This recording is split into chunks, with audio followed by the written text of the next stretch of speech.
Well, hi there. This is Doug and my Mavic Air 2, and today we're going to take a look at Marshall Canyon Golf Course in the city of Laverne in Southern California. I want you to know that everything I mention here is going to be from my perspective, which is as a very short hitter, less than 200-yard drives. Marshall Canyon is a good course for shorter hitters. It's not very long. So what makes Marshall Canyon unique? Well, it has three things that make it special. Number one, the greens. The greens are, if you can master these greens, then you can score well. They are very difficult to read, very difficult to see what the slopes are. They're not potato chip type greens. In fact, that's what makes it difficult. They look flat so often, and they're not. The second feature is the mountains next to the course. That's really what makes the greens so deceptive. The perspective for the mountains and the greens and the slopes just makes everything so hard to see. The third thing is all the trees that line the course. It's heavily tree lined, eucalyptus, pine trees, and they're big. They've been there a long time. A lot of the branches lean out over into the fairways, and so fairways become narrow. Um, Even though they might look wider than they are, they become very narrow with those trees. There are some fairways that actually open up quite a bit, but the chute you're looking through makes it look narrow off the tee. But once you get past that initial little slot, there's lots of room out there. So it's quite a course. The third thing that makes it interesting is the slope of the fairways. Again, the hills are over here. The slopes of the fairways are going this way. The greens are like this. All these angles make Marshall Canyon a challenging and very fun course to play. So, and as one last thing, they have a lot of wildlife. I've counted up to 30 deer on the course at any one time. I've never played Marshall Canyon without seeing many deer. 30 was a lot, but you'll see deer when you play there, and it's nice to take a few minutes out of your time of your golf game that day and take a look at the deer around and the bucks and the does and some of the young fawns and so on. So it's a nice way to spend a little time on your day. Without further ado, let's get into the course and take a look at what it's all about. Okay, on hole number one here, you're probably going to end up on the right-hand side because everything slopes heavily to the right from the mountains. On your second shot, you want to keep it left or left center on the sloping hill here, because if you go too far right, you're going to end up in those trees, and everything slopes that way, so it's easy to get there, but that'll just block you out for your approach shot to the green, so you don't want to end up in those trees. Now this green is the epitome of what we have here at Marshall Canyon, and you get your first experience at the sloping green that looks pretty flat, but this one slopes severely right or left to right, so good luck here. Hole number two is a straightaway par three. You do have to hit over this barranca, and that can play with your mind a little bit, trust me. The green is fairly big, but somehow it's always hard to hit. You'd think you'd take one less club because the elevation drop, it drops down quite a bit. But you know, I just don't do that here. I find that the regular club is going to suit the shot just fine. This hole slopes sharply from back to front towards the mountains, which is unusual, but it's a very steep slope. Hole number three is short par four, but that doesn't mean it's not tricky. You have to hit it up to an elevated platform. There's a lot of slope here. A lot of people don't make it up there, like these guys here on the right. But if you can get to the top, you're going to have 120 to 170 into the green, and the green is not very big, so it's a challenge to get on into. In fact, it's very difficult to get on to for this short little hole. There's a lot of slope here from right to left. Both on this fairway, but that's not really the challenge. The challenge is once you get to the green, there's a lot of slope. It's very hard to see. A two putt here is a great score, that's for sure. Okay, hole number four, you'll see the slope here pretty easily off the tee. It slopes from right to left. The mountains being on the right hand side. It's pretty wide open actually, but you can roll too far left. So try to favor the right side off the tee if you can, and it'll just gently roll back into the middle of the fairway. The second shot is very difficult to get to this green, for me at any rate. My best shot is, and suggestion, if you think you can't get to the green, is hit to the right side up on this hill over here. That'll allow the ball to roll down towards the green. You don't want to be in front of that bunker over there. You want to be on the right-hand side. So good luck with that. The green itself is very difficult to read. I've never really mastered this one too well. It appears to slope two ways to me, and it makes for a tough putt. Okay, number 5, a decently long par 4, that's for sure. I treat it as a par 5 because I can't get there in 2, and many of the guys I play with can't either. It's wide open off the tee. There is some slope to the fairway, but it's not really too much of a factor on this hole. Just to really grip it and rip it off the tee is get it down as far as you can. Your second shot, same thing. Just get it down as far as you can. If you can get to the green, then congratulations, you're a good long ball hitter.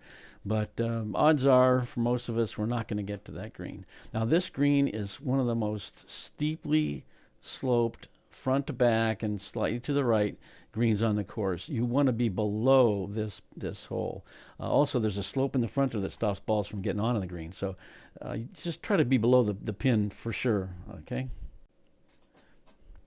Okay, hole number 6, again, slopes from right to left. Not too much of an issue on this hole. About where those guys drove it is about where you want to hit it. They're in the perfect position to aim at this green. The green is bunkered or flanked by those 2 bunkers there, and that's really what makes the challenge here, because you're only about 120 to 140 out from the green, so it's not too hard to hit, but those bunkers really come into play. They get a lot of action, that's for sure. This green is slopes from back to front mostly, not too severely, but enough to get your attention. That's for sure. Okay, this little par 3, 182 yards. That's a long par 3. It's uphill quite a bit. Take an extra club, maybe even 2 extra clubs to get to the top.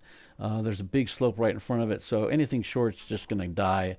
It's a tough hole to get on in regulation, that's for sure. That hill there just really causes havoc. The green itself rolls predominantly from left to right, but there is a little bit of right to left on the right-hand side off that hill. So have fun there. Okay, hole number 8 here is a very short par 4. What makes this a challenge is the tightness of the fairway. You have to get the ball on the right-hand side. You cannot go left. That's death over there. And this area up in here is really tight to get to. It really is. But if you can make it up there, you're going to have a short wedge, short iron down to the green. It is downhill. And you got to take probably a club off, and the green is fairly wide. It's not too hard to get to, really. This is a good par hole. It does slope from back to front fairly steeply.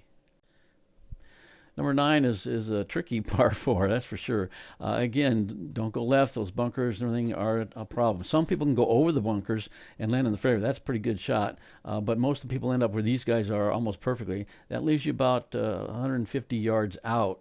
But the long hitters, you got to be careful. You don't want to go too long because it's easy to get into those trees if you're a big hitter. Otherwise, if you land where those guys did, you're going to be about 150. You might have a little trouble with that oak tree in the fairway there, close to the fairway. But if you can get over that, you should be getting down here close to the green or on the green, perhaps. There's a little tricky green. I've always had a hard time reading it. It looks like it breaks to the right and to the left. So tricky green once you get there. Well, hole number 10 here is almost a copy of hole number 1. Is long par 5 or short par 5. You want to be on the right-hand side. There's a little ridge there that makes it a blind tee shot.